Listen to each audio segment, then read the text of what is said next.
सत श्री अकाल। दूरदर्शन देख रहे मेरे सारे दर्शकों का मैं मुस्कान शर्मा निघा स्वागत करती हाँ प्रोग्राम कानूनी नुक्ते। दोस्तों, जिवें कि तुहानूं पता है कि इस प्रोग्राम का मूल मकसद यही है कि असीं अपने दर्शकों को उन्हां दे हक्कां दे बारे जागरूक करवा सकीए। उस दे नाल नाल ये भी कोशिश की जाती है कि हर हफ्ते एक नवे कानून उत्ते चर्चा करिए तां जो उन्हां दे ज्ञान अते जानकारी दे विच भरपूर वाधा हो सके। इस दे नाल ही जे अज दे विषय बारे असीं गल करिए, साडा अज दा विषय है आमदन कर भुगतान संबंधी कानून। उस तो पहला मैं तुहानूं कुछ दस्सां। ਆਪਾਂ ਤੁਹਾਨੂੰ रूबरू कराना चाहते हैं साडे बहुत ही खास मेहमान जो साडे नाल मौजूद ने। उन्हां दा नाम है एडवोकेट अनिल अंसल, जिन्हां नूं अनिल वर्मा दे नाम तो भी जानिया जाता है ते ओ इनकम टैक्स के माहिर ने ते पिछले 28 वर्षों तो इसी पेशे दे विच काम कर रहे हैं ते ओ पिछले 5 वर्षों तो प्रेजिडेंट रह चुके ने इनकम टैक्स बार दे ते इस वेले ओ पैटर्न इन चीफ ने इनकम टैक्स बार दे। मैं सर दा बहुत बहुत स्वागत करती हाँ कानूनी नुक्ते दे विच। सत श्री अकाल सर। नमस्कार, सत श्री अकाल जी सर। जिवें कि असीं गल कर रहे हैं कि आमदन कर बारे अज असीं विस्तारपूर्वक गल करांगे। सब तो पहले मैं तुहानूं ये पूछना चाहती हाँ कि आमदन कर तो तुहाडा की भाव है ते ये पढ़ना जरूरी क्यों है? आमदन कर इस देश की इकोनॉमी नूं चलाउण वास्ते जी बहुत जरूरी है, जिस तरह की होर भी टैक्सेस हैगे। आमदन कर डायरैक्ट टैक्सेस के अंडर आता है। हाँ जी। साडे देश च दो तरह के टैक्सेस चल रहे हैं, एक डायरैक्ट टैक्सेस है, एक इनडायरैक्ट टैक्सेस है। हालांकि गवर्नमेंट ने पिछे सिंपलीफाई करने वास्ते बहुत सारे टैक्सेस नूं एबॉलिश किया, उन्होंने क्लब करके GST दे रूप दे विच एक देश एक टैक्स की पॉलिसी उन्होंने अडॉप्ट की और लिया है जी।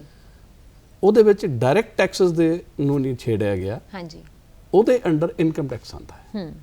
ये जिहड़ा टैक्स है, जो भी एक नागरिक इस देश का अपनी आमदन प्राप्त करता है, चाहे वह तनख्वाह तो प्राप्त करता है, चाहे वह बिजनेस तो रेवन्यू इकट्ठा करता है या किसी भी होर सोर्स तो उन्होंने आमदन होती है, उस आमदन के विचों थोड़ा जिहा हिस्सा सरकार इनकम टैक्स के रूप में तुहाडे कोलों लैंदी है। तो जरूरी क्यों है देना? Being a law abiding citizen, it's a duty of every person to pay income tax rightly, correctly and timely। जी। क्योंकि देश नूं अगर आप टैक्स ही नहीं देवांगे, हाँ जी, तो जिन्ने डिवेलपमेंट के प्रोग्राम है, जिन्ने वैलफेयर दी स्कीमां है, जिन्नी रोड कंस्ट्रक्शन है, जिन्ना इंफ्रास्ट्रक्चर की सानूं लोड़ है, और जिस तरह मौजूदा सरकार का विजन है कि 2047 तक इस देश नूं फुली डिवेलप्ड कंट्री के रूप दे विच असी बाकी कंट्रियां दे बराबर खड़े करना। उहदे वास्ते मूल मंत्र है इंफ्रास्ट्रक्चर, उहदे वास्ते पैसा चाहिए है। दूसरा, साडे देश दे विच बहुत जनता हले गरीबी पद्धर तो थल्ले है जी। बहुत सारे लोग जिहड़े हैगे आ उन्हां नूं वैलफेयर स्कीमां दे रूप च मदद की लोड़ है।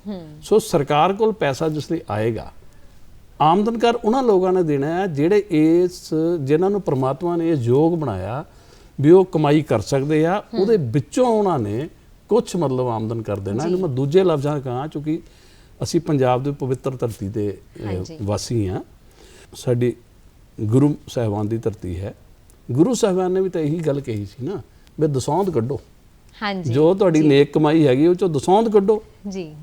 सो इहनूं आपां इस रूप च भी देख सकते हैं, जिहड़े असी लोग योग हैगे, सानूं आमदन हैगी, असी कमा सकते वधिया, उहदे विच कुछ हिस्सा असी आमदन कर दे रूप दे विच दसौंध दे रूप विच। जी, तुसीं बहुत ही वधिया शब्दां दे विच सानूं दस्सिआ कि आमदन कर की हुंदा है। हुण असीं गल करदे हां कि हर एक कानून दे तहत कुछ किस्मां हुंदियां ने ते आमदन नूं मद्देनज़र रखदे होए तुसीं सानूं दस्सो कि आमदन कर दे विच किहड़ियां-किहड़ियां किस्मां हन? इनकम टैक्स एक्ट 1961 जी, ਇਹਦੇ तहत ਜਿਹੜੀ ਇਨਕਮ ਹੈ ਉਹਨੂੰ ਡਿਫਰੈਂਟ ਹੈਡਸ ਦੇ ਵਿੱਚ ਵੰਡਿਆ ਗਿਆ। ਹਾਂਜੀ। ਇਹਦੇ ਵਿੱਚ ਪਹਿਲਾ ਹੈਡ ਗਵਰਨਮੈਂਟ ਨੇ ਬਣਾਇਆ ਹੈ, ਇਨਕਮ ਟੈਕਸ ਦੀ ਰੈਗੂਲੇਟਿੰਗ ਅਥਾਰਟੀ ਹੈ CBDT, central board of direct Texas, ਜਿਨ੍ਹਾਂ ਨੇ ਬਣਾਇਆ ਹੈ। ਉਹਦੇ 'ਚ ਪਹਿਲਾਂ ਇਨਕਮ ਫਰੋਮ ਸੈਲਰੀ ਜੀ। ਇਹ ਬਹੁਤ ਹੀ ਇੰਪੋਰਟੈਂਟ ਹੈ।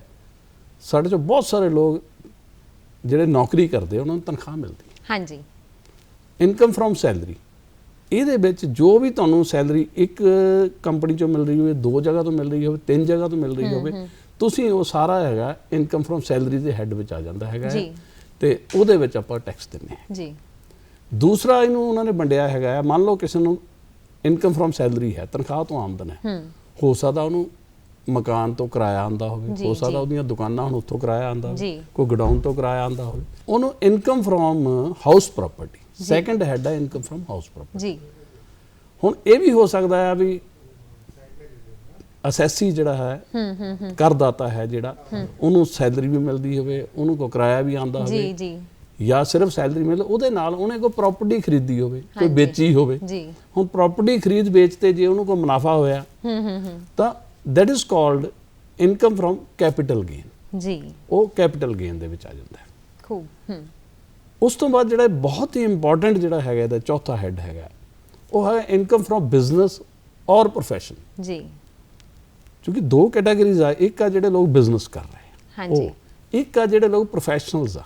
ਪ੍ਰੋਫੈਸ਼ਨਲਸ ਦੇ ਵਿੱਚ ਜਿਸ ਤਰ੍ਹਾਂ ਡਾਕਟਰਸ, ਵਕੀਲ, ਚਾਰਟਰਡ ਅਕਾਊਂਟੈਂਟ, ਆਰਕੀਟੈਕਟਸ, ਤੁਹਾਡੇ ਫਿਲਮ ਆਰਟਿਸਟਸ, ਹੋਰ ਬਹੁਤ ਸਾਰੇ ਲੋਕ ਆ ਜਿਨ੍ਹਾਂ ਕੋਲ ਸਪੈਸੀਫਿਕ ਕੁਆਲੀਫਿਕੇਸ਼ਨ ਹੈ, ਉਹਨਾਂ ਦੀ ਆਮਦਨ ਹੈ। ਇਹਨੂੰ ਅਸੀਂ ਕਹਿੰਦੇ ਇਨਕਮ ਫਰੋਮ ਬਿਜ਼ਨਸ ਔਰ ਪ੍ਰੋਫੈਸ਼ਨ ਜੀ। ਉੱਥੋਂ ਜਿਹੜੀ ਆਮਦਨ ਹੈ ਇਸ ਹੈਡ 'ਚ ਪਾਈ ਜਾਂਦੀ ਹੈ, ਕਿਉਂਕਿ ਇੱਕ ਇੰਡੀਵਿਜੂਅਲ ਨੂੰ ਜਾਂ HUF ਨੂੰ, ਹਿੰਦੂ ਅਨਡਿਵਾਈਡਡ ਫੈਮਿਲੀ ਨੂੰ, ਇਨਕਮ 2-3 ਜਗ੍ਹਾ ਤੋਂ ਹੋ ਸਕਦੀ ਜੀ।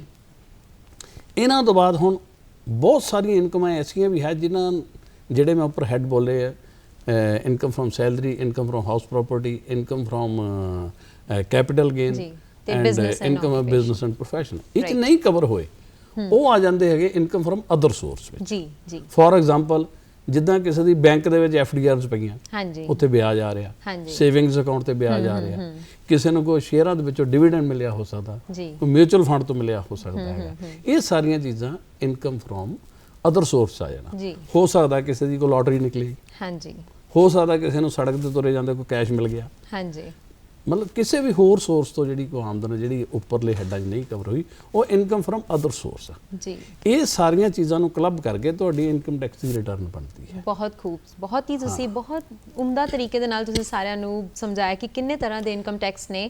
ਤੇ ਹੁਣ ਇਸ ਦੇ ਨਾਲ ਹੀ ਮੈਂ ਚੱਲਦੀ ਹਾਂ ਅਗਲੇ ਪ੍ਰਸ਼ਨ ਵੱਲ ਕਿ ਜਿਵੇਂ ਕਿ ਅਸੀਂ ਪੜ੍ਹ ਲਈਆਂ ਕਿਸਮਾਂ, ਹੁਣ ਅਸੀਂ ਗੱਲ ਕਰਦੇ ਹਾਂ ਸਲੈਬਾਂ ਬਾਰੇ। ਸਾਡੇ ਜਿਹੜਾ ਨਵਾਂ ਬਜਟ ਸੈਸ਼ਨ ਆਇਆ ਇਸ ਵਾਰ ਦਾ 23-24 ਦਾ, ਤੁਸੀਂ ਸਾਨੂੰ ਦੱਸੋ ਕਿ ਇਹਦੇ ਵਿੱਚ ਕਿਹੜੀਆਂ ਇਨਕਮ ਟੈਕਸ ਸਲੈਬਸ ਹੈਗੀਆਂ ਨੇ ਤੇ ਕਿਹੜੇ ਲੋਕ ਇਨਕਮ ਟੈਕਸ ਭਰਨ ਦੇ ਲਈ ਹੈਗੇ ਨੇ ਤੇ ਕਿਹਨਾਂ ਨੂੰ ਛੋਟ ਮਿਲ ਚੁੱਕੀ ਹੈ ਇਸ ਚੀਜ਼ ਲਈ। ਇਹਦੇ ਵਿੱਚ ਮੁਸਕਾਨ ਜੀ ਬੜਾ ਅੱਛਾ ਸਵਾਲ ਆ ਤੁਹਾਡਾ, ਕਿਉਂਕਿ ਅੱਜ ਕੱਲ ਜਿਹੜਾ ਇਹ ਸੀਜ਼ਨ ਚੱਲ ਰਿਹਾ, ਇਸਲੇ ਮੰਥ ਚੱਲ ਰਿਹਾ, ਇਹਦੇ ਵਿੱਚ ਰਿਟਰਨਸ ਲੋਕ ਭਰ ਰਹੇ ਹਾਂਜੀ, ਔਰ ਅਸੈਸਮੈਂਟ ਈਅਰ 2023-24 ਫਾਈਨੈਂਸ਼ੀਅਲ ਈਅਰ 22-23 ਵਾਸਤੇ, ਕਿਉਂਕਿ 31 ਜੁਲਾਈ ਹੈ ਇੰਡੀਵਿਜੂਅਲ HUF ਇਹ ਸਾਰੇ ਲੋਕਾਂ ਦੀਆਂ ਰਿਟਰਨਾਂ ਜਾਣ ਜੀ ਜਿਨ੍ਹਾਂ ਦਾ ਆਡਿਟ ਨਹੀਂ ਹੁੰਦਾ ਹਾਂਜੀ, ਤੇ ਉਹਨਾਂ ਦੇ ਅੱਗੇ ਜਿਨ੍ਹਾਂ ਦਾ ਆਡਿਟ ਹੁੰਦਾ, ਜਿਨ੍ਹਾਂ ਕਿਸੇ 30 ਸਤੰਬਰ ਦੀ ਡੇਟ ਹੈ। ਅੱਜ ਕੱਲ੍ਹ ਬਹੁਤ ਸਾਰੇ ਲੋਕਾਂ ਨੂੰ ਜ਼ਰੂਰਤ ਹੈ। ਇਹਦੇ ਵਿੱਚ ਸਾਡੇ ਕੋਲ 2 ਰਜ਼ਾਈਮ ਚੱਲ ਰਹੇ ਆ। ਇੱਕ ਟੈਕਸ ਦੇਣ ਦਾ 올ਡ ਰਜ਼ਾਈਮ ਹੈ ਹਾਂਜੀ, ਇੱਕ ਹੈ ਨਿਊ ਰਜ਼ਾਈਮ। ਜਿਹੜਾ ਨਿਊ ਰਜ਼ਾਈਮ ਆ ਉਹ ਸੈਕਸ਼ਨ 115 BAC ਦੇ ਵਿੱਚ ਹੈ, ਇਹ ਗਵਰਨਮੈਂਟ ਨੇ ਇੰਟਰੋਡਿਊਸ ਕੀਤਾ ਸੀਗਾ। ਜਿਹੜਾ ਤਾਂ 올ਡ ਰਜ਼ਾਈਮ ਆ ਉਹਦੇ ਫਸਟ ਕੈਟਾਗਰੀ ਹੈ ਜਿਨ੍ਹਾਂ ਦੀ ਉਮਰ 60 ਸਾਲ ਤੱਕ ਹਾਂਜੀ, ਅਪ ਟੂ 60। ਉਹਦੇ ਵਿੱਚ ਜਿਹੜਾ ਇੰਡੀਵਿਜੂਅਲ ਔਰ HUF ਇਹ 2 ਕੈਟਾਗਰੀ ਸੀ। ਉਹਦੇ ਵਿੱਚ ਪਹਿਲਾ ਜਿਹੜਾ 2.5 ਲੱਖ ਰੁਪਈਆ ਉੱਥੇ ਕੋਈ ਟੈਕਸ ਨਹੀਂ ਜੀ। ਉਸ ਤੋਂ ਬਾਅਦ 2.5 ਲੱਖ ਤੋਂ ਲੈ ਕੇ 5 ਲੱਖ ਤੱਕ ਦੀ ਜਿਹੜੀ ਸਲੈਬ ਹੈ ਉੱਥੇ ਜਿਹੜਾ ਟੈਕਸ ਦਾ ਰੇਟ ਆ 5% ਜੀ। ਉਸ ਤੋਂ ਬਾਅਦ 5 ਲੱਖ ਤੋਂ ਲੈ ਕੇ 10 ਲੱਖ ਤੱਕ ਦੀ ਆਮਦਨ ਹੈ ਜਿਹੜੀ, ਉਹਨੇ ਪੋਰਸ਼ਨ ਤੇ ਤੁਹਾਨੂੰ 20% ਦੇ ਹਿਸਾਬ ਨਾਲ ਟੈਕਸ ਦੇਣਾ ਪੈਂਦਾ ਜੀ। ਔਰ 10 ਲੱਖ ਤੋਂ ਅਬਵ ਜਿੰਨੀ ਵੀ ਇਨਕਮ ਉੱਤੇ 30% ਦੇ ਹਿਸਾਬ ਨਾਲ ਟੈਕਸ ਦੇਣਾ ਪੈਂਦਾ ਜੀ। ਲੇਕਿਨ ਇਹਦੇ 'ਚ ਇਹ ਹੈ ਜਿਹਨਾਂ ਦੀ 5 ਲੱਖ ਤੱਕ ਆਮਦਨ ਆ ਉਹਨਾਂ ਨੂੰ ਸੈਕਸ਼ਨ 87A ਦੇ ਵਿੱਚ ਇਸ ਮੋਦੀ ਗਵਰਨਮੈਂਟ ਨੇ ਇੱਕ ਸਪੈਸ਼ਲ ਰਿਬੇਟ ਦਿੱਤਾ ਸੀ 87A ਜੀ। ਉਹਦੇ ਵਿੱਚ ਉਹਨਾਂ ਦਾ ਟੈਕਸ ਕੈਲਕੂਲੇਟ ਹੋਏਗਾ, ਲੇਕਿਨ ਉਹ 87A ਦਾ ਰਿਬੇਟ ਮਿਲ ਕੇ ਉਹਨਾਂ ਨੂੰ ਟੈਕਸ ਦੇਣਾ ਨਹੀਂ ਪਏਗਾ। ਮੰਨ ਲਓ ਜੇ ਕਿਸੇ ਬੰਦੇ ਦੀ 4,99,000 ਦੀ ਆਮਦਨ ਆ ਹਾਂਜੀ, ਤਾਂ ਉਹਦੇ ਉੱਪਰ ਉਹਨਾਂ ਦਾ ਟੈਕਸ ਜੇ ਫੋਰ ਸਪੋਜ਼ ਜੇ ਕੋਈ ਮਤਲਬ 12-13 ਹਜ਼ਾਰ ਰੁਪਏ ਬਣ ਵੀ ਗਿਆ ਹਾਂਜੀ, ਤਾਂ ਉਹ 12-13 ਹਜ਼ਾਰ ਦਾ ਉਹਨੂੰ ਰਿਬੇਟ ਮਿਲ ਜਾਏਗਾ, ਟੈਕਸ ਨਹੀਂ ਦੇਣਾ ਪਏਗਾ, ਲੇਕਿਨ ਉਹਦੀ ਰਿਟਰਨ ਇਨਕਮ ਗਿਣੀ ਜਾਏਗੀ। ਇੱਕ ਉਹਨਾਂ ਨੇ ਸਪੈਸ਼ਲ ਰਿਬੇਟ ਇਹ ਦਿੱਤਾ ਸੀਗਾ ਜੀ। ਸੈਕੰਡ ਇਹਦੇ 'ਚ ਕੈਟਾਗਰੀ ਹੈਗੀ ਆ, ਇਹਦੇ 'ਚ ਰੈਜ਼ੀਡੈਂਟ ਸੀਨੀਅਰ ਸਿਟੀਜ਼ਨਸ ਆ ਜਾਣ। ਇਹਨਾਂ ਦੇ 60 ਸਾਲ ਤੋਂ ਲੈ ਕੇ ਜਿਹਨਾਂ ਦੀ 80 ਸਾਲ ਤੱਕ ਹਾਂਜੀ, ਉਹਨਾਂ ਬਾਅਦ ਬਾਕੀ ਸਾਰਾ ਕੁਝ ਸੇਮ ਆ, ਸਿਰਫ ਉਹਨਾਂ ਨੂੰ 3 ਲੱਖ ਤੱਕ ਕੋਈ ਟੈਕਸ ਨਹੀਂ। ਅੱਛਾ ਜੀ। ਜਿੱਦਾਂ ਉੱਪਰ ਇੰਡੀਵਿਜੂਅਲ HUF ਜਾਂ ਮਤਲਬ NRIs ਉਹਨਾਂ ਨੂੰ ਮਤਲਬ 2.5 ਲੱਖ ਤੱਕ ਕੋਈ ਟੈਕਸ ਨਹੀਂ ਸੀਗਾ, ਇੱਥੇ 3 ਲੱਖ ਤੱਕ ਕੋਈ ਟੈਕਸ ਨਹੀਂ ਆ, ਬਾਕੀ ਸਲੈਬ ਰੇਟ ਜਿਹੜੇ ਮੈਂ ਪਹਿਲਾਂ ਦੱਸੇ ਆ ਉਹ ਸੇਮ ਰਹਿਣਗੇ।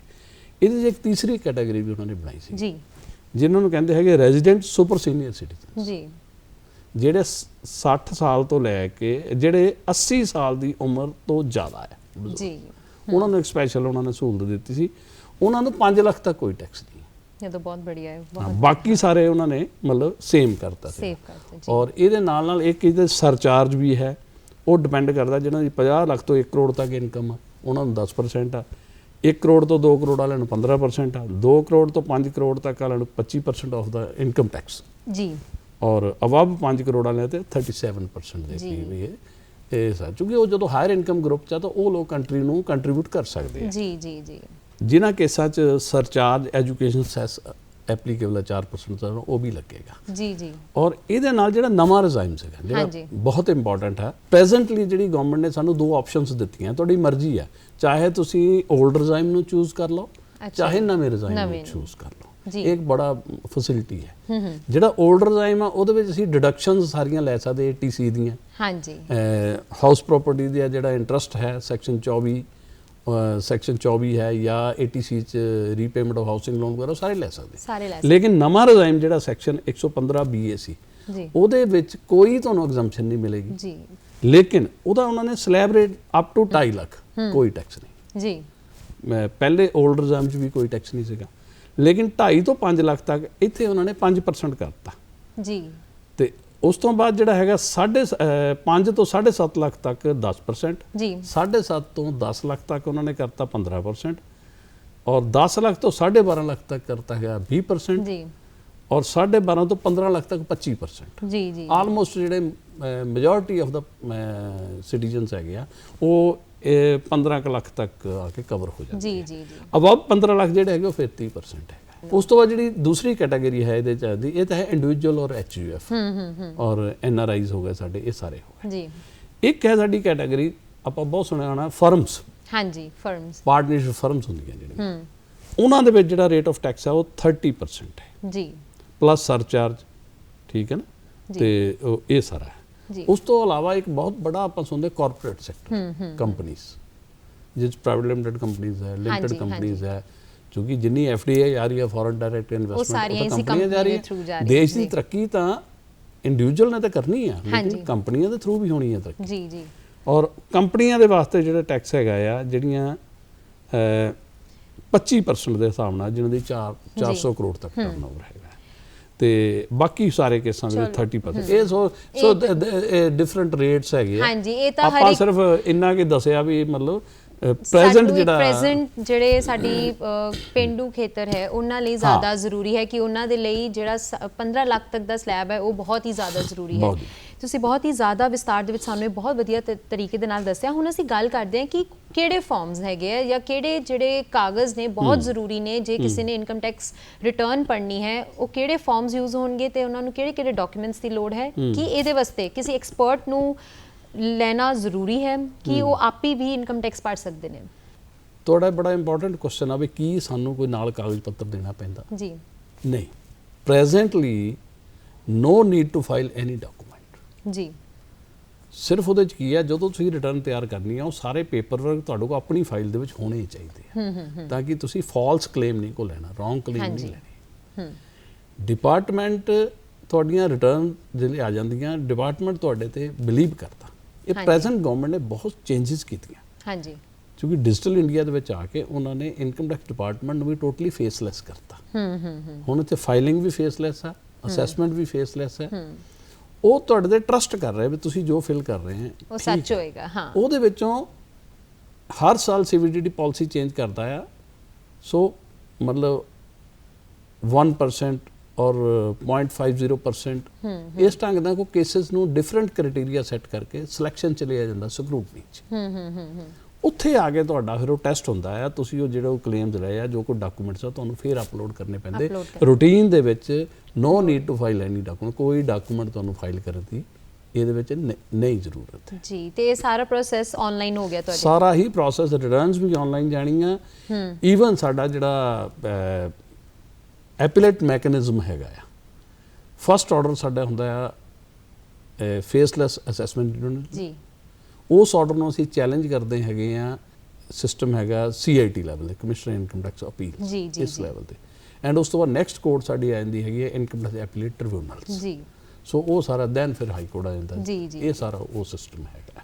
ਇੱਕ ਇੰਡੀਵਿਜੂਅਲ ਦੀ ਹੁਣ ਗੱਲ ਕਰਦੇ ਆਪਾਂ ਕਿ ਜਿਵੇਂ ਕਿਸੇ ਬੰਦੇ ਨੂੰ ਸੈਲਰੀ ਆਉਂਦੀ ਹੈ, ਸੈਲਰੀ ਆਉਣ ਤੋਂ ਬਾਅਦ ਉਹਦਾ TDS ਕੱਟਿਆ ਜਾਂਦਾ ਹੈ। ਤੇ ਪਹਿਲੇ ਤੁਸੀਂ ਸਾਡੇ ਦਰਸ਼ਕਾਂ ਨੂੰ ਦੱਸੋ TDS ਕੀ ਹੁੰਦਾ ਹੈ, ਤੇ ਜਦੋਂ ਉਹਦਾ TDS ਕੱਟਿਆ ਗਿਆ ਤੇ ਉਸ ਤੋਂ ਬਾਅਦ ਉਹਨੂੰ ਫਿਰ ਵੀ ਇਨਕਮ ਟੈਕਸ ਰਿਟਰਨ ਭਰਨ ਦੀ ਲੋੜ ਹੈ। ਦੇਖੋ TDS ਜਿਹੜਾ ਹੈਗਾ ਇਹਦੇ 'ਚ ਨਾ ਜਿਹੜੇ ਮੈਕਸਿਮਮ ਜਿਹੜੇ ਲੋਕ ਅਫੈਕਟਡ ਹੈਗੇ, ਹਾਂਜੀ, ਇੱਕ ਹੈ ਜਿਹੜਾ ਸੈਲਰੀਡ ਪਰਸਨ ਹੈ ਜਿਹਨੂੰ ਤਨਖਾਹ ਮਿਲਦੀ ਹੈ, EMPLOYE, ਉਹ ਬਹੁਤ ਕੰਸਰਨ ਹੈਗੇ ਇਹਦੇ ਬਾਰੇ। ਹਾਂਜੀ, ਉਹਨਾਂ ਦਾ ਸੈਕਸ਼ਨ 192 ਦੇ ਤਹਿਤ ਟੈਕਸ ਕੱਟ ਲਿਆ ਜਾਂਦਾ ਹੈ। ਉਹਨਾਂ ਦੀ ਜਿੰਨੀ ਤਨਖਾਹ ਹੁੰਦੀ ਹੈ, ਜਿਸ ਤਰ੍ਹਾਂ 2.5 ਲੱਖ ਤੱਕ ਕੋਈ ਟੈਕਸ ਨਹੀਂ। ਜਿਸ ਵੇਲੇ ਉਹਨਾਂ ਦੀ 2.5 ਲੱਖ ਤੋਂ ਸੈਲਰੀ ਇਨਕਰੀਜ਼ ਹੋਣੀ, ਮੰਨ ਲਓ ਕਿਸੇ ਇੱਕ EMPLOYE ਦੀ ਐਵਰੇਜ ਲੱਖ ਰੁਪਏ ਤਨਖਾਹ ਹੈ ਜੀ, ਸੋ ਪਹਿਲੇ 2 ਮਹੀਨੇ 'ਚ ਉਹਨੂੰ ਟੈਕਸ ਨਹੀਂ ਉਹਨਾਂ ਨੇ ਕੱਟਣਾ ਕੋਈ ਜੀ। ਤੀਸਰੇ ਮਹੀਨੇ ਦੇ ਵਿੱਚ ਉਹਨੇ ਚੁੱਕੀ 3 ਲੱਖ ਤੇ ਪਹੁੰਚ ਜਾਣਾ। ਉਸ ਵਕਤ ਉਹਨਾਂ ਨੇ TDS ਕੱਟਣਾ ਸ਼ੁਰੂ ਕਰਤਾ। ਉਹ TDS ਕੱਟ ਕੇ ਜਿਹੜਾ EMPLOYER ਹੈਗਾ ਉਹਨੇ ਗਵਰਨਮੈਂਟ ਆਫ ਇੰਡੀਆ ਨੂੰ TDS ਤੁਹਾਡਾ ਜਮ੍ਹਾਂ ਕਰਵਾ ਦੇਣਾ ਜੀ।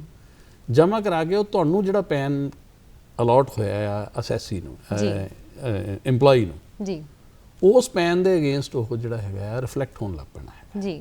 ਉਹ ਇੱਕ ਫਾਰਮ 26AS ਆਉਂਦਾ, ਉੱਥੋਂ ਜਦੋਂ ਅਸੀਂ ਚੈੱਕ ਕਰਦੇ ਸਾਨੂੰ TDS ਦੀ ਸਾਰੀ ਡਿਟੇਲ ਆ ਜਾਂਦੀ ਜੀ ਕਿ ਕਿੰਨੇ TDS ਜਿਹੜਾ ਹੈਗਾ ਆ 26 ਹੈ, ਦੈਟ ਇਜ਼ ਆਪਣੇ 16 ਨੰਬਰ ਫਾਰਮ ਮਸ਼ਹੂਰ ਆ, ਬਹੁਤ ਲੋਕ ਕਹਿੰਦੇ ਆ ਉਹਨੂੰ, ਅਸੀਂ ਕਹਿੰਦੇ ਆ TDS ਸਰਟੀਫਿਕੇਟ ਵੀ ਕਹਿੰਦੇ ਜੀ।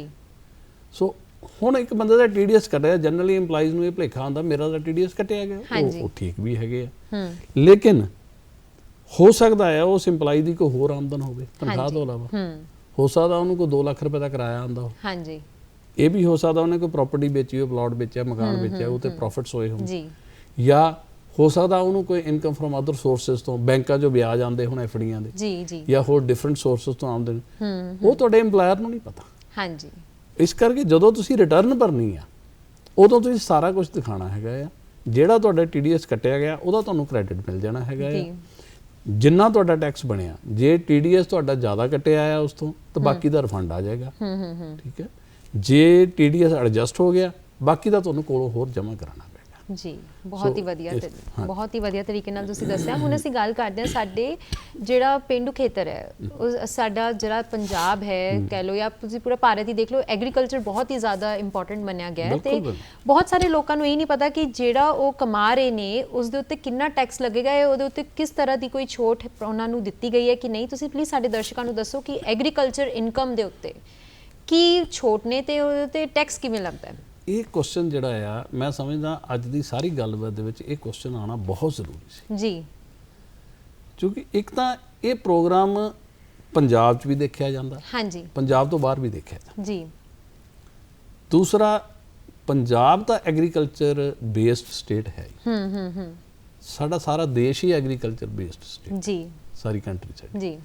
ਲਗਭਗ 75% ਦੇ ਕਰੀਬ ਸਾਡਾ ਜਿਹੜਾ ਹੈਗਾ ਲੋਕ ਜਿਹੜੇ ਐਗਰੀਕਲਚਰ ਦੇ ਧੰਦੇ ਦੇ ਨਾਲ ਜੁੜੇ ਹੋ। ਜਿਹੜੀ ਐਗਰੀਕਲਚਰ ਇਨਕਮ ਹੈ, ਹਾਂਜੀ, ਇਹ ਟੋਟਲੀ ਐਗਜ਼ੰਪਟ ਹੈ ਸੈਕਸ਼ਨ 2 ਸਬ ਸੈਕਸ਼ਨ 1A ਦੇ ਮੁਤਾਬਕ ਜੀ। ਇਹ ਜਿਹੜਾ ਹੈਗਾ ਆ, ਮਤਲਬ ਇੱਥੇ ਐਗਰੀਕਲਚਰ ਇਨਕਮ ਨੂੰ ਡਿਫਾਈਨ ਕੀਤਾ ਗਿਆ ਐਕਟ ਦੇ ਵਿੱਚ ਵੀ ਐਗਰੀਕਲਚਰ ਇਨਕਮ ਹੈ ਕੀ ਹੈ। ਹਾਂਜੀ, ਉਹਦਾ ਬੇਸਿਕ ਜਿਹੜੀ ਚੀਜ਼ ਹੈ ਐਗਰੀਕਲਚਰ ਇਨਕਮ ਉਹ ਹੈ ਜਿਹਦੇ ਵਿੱਚ ਆਪਾਂ ਨੇ ਧਰਤੀ ਖੋਦਣੀ ਆ, ਉਹਦੇ ਬੀਜ ਪਾਣਾ ਆ, ਫਸਲ ਉਗਣੀ ਆ, ਔਰ ਉਹ ਫਸਲ ਨੂੰ ਅਸੀਂ ਵੱਢਣਾ ਆ, ਉਸ ਤੋਂ ਬਾਅਦ ਅਸੀਂ ਉਹਨੂੰ ਸੇਲ ਕਰਨਾ ਆ, ਉੱਥੋਂ ਜੋ ਤੁਹਾਨੂੰ ਪੈਸਾ ਮਿਲਿਆ that is called agriculture income ਜੀ। ਸੋ ਐਗਰੀਕਲਚਰ ਇਨਕਮ ਉਹ ਆ ਜਿਹਦੇ 'ਚ ਸਾਰੇ ਆਪਰੇਸ਼ਨਸ ਮਤਲਬ ਕੰਪਲੀਟ ਹੋਣਗੇ।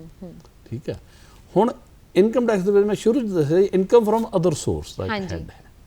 ਐਗਰੀਕਲਚਰ ਇਨਕਮ ਉਸ ਹੈਡ ਦੇ ਵਿੱਚ ਆਣੀ। ਜੇ ਕਿਸੇ ਇੰਡੀਵਿਜੂਅਲ ਦੀ ਜਾਂ HUF ਦੀ ਜਾਂ ਕਿਸੇ ਦੀ ਐਗਰੀਕਲਚਰ ਇਨਕਮ ਹੈ, ਹਾਂਜੀ, ਉਹਨੂੰ ਸਿਰਫ ਖੇਤੀਬਾੜੀ ਤੋਂ ਹੀ ਆਮਦਨ ਹੈ ਜੀ, ਉਹਨੂੰ ਕੋਈ ਟੈਕਸ ਨਹੀਂ ਲੱਗਣਾ ਜੀ, ਟੋਟਲ ਫ੍ਰੀ ਹੈ ਟੈਕਸ ਤੋਂ ਜੀ, ਕੋਈ ਉਹਨੂੰ ਰਿਟਰਨ ਭਰਨ ਦੀ ਲੋੜ ਨਹੀਂ ਹੈ ਜੀ, ਉਹਦੇ ਵਾਸਤੇ ਫ੍ਰੀ ਹੈ। ਲੇਕਿਨ ਅਗਰ ਕਿਸੇ ਨੂੰ ਐਗਰੀਕਲਚਰ ਇਨਕਮ ਵੀ ਹੈ, ਉਹਦੇ ਨਾਲ ਨਾਲ ਹੋ ਸਕਦਾ ਉਹਨੂੰ ਕੋਈ ਕਿਰਾਇਆ ਆਉਂਦਾ ਹੋਵੇ, ਹਾਂਜੀ, ਤੇ ਫਿਰ ਉਹਨੂੰ ਦੇਣਾ ਹੋ ਸਕਦਾ ਉਹਨੂੰ ਕੋਈ ਮਤਲਬ ਬੈਂਕਾਂ ਤੋਂ ਵਿਆਜ ਆਉਂਦਾ ਹੋਵੇ, ਹਾਂਜੀ ਹਾਂਜੀ ਜਾਂ ਹੋ ਸਕਦਾ ਉਹਨੇ ਕੋਈ ਪ੍ਰਾਪਰਟੀ ਸੇਲ ਪਰਚੇਜ਼ ਕਰਕੇ ਪੈਸਾ ਕਮਾਇਆ ਜੀ, ਹੋਵੇ, ਜੀ। ਜਾਂ ਉਹਨੂੰ ਡਿਫਰੈਂਟ ਸੋਰਸਸ ਤੋਂ ਕੋਈ ਆਮਦਨ ਹੋਵੇ, ਹਾਂਜੀ ਤਾਂ ਫਿਰ ਉਹਨੂੰ ਜਿਹੜਾ ਹੈਗਾ ਐਗਰੀਕਲਚਰ ਇਨਕਮ ਦਿਖਾਣੀ ਪੈਗੀ।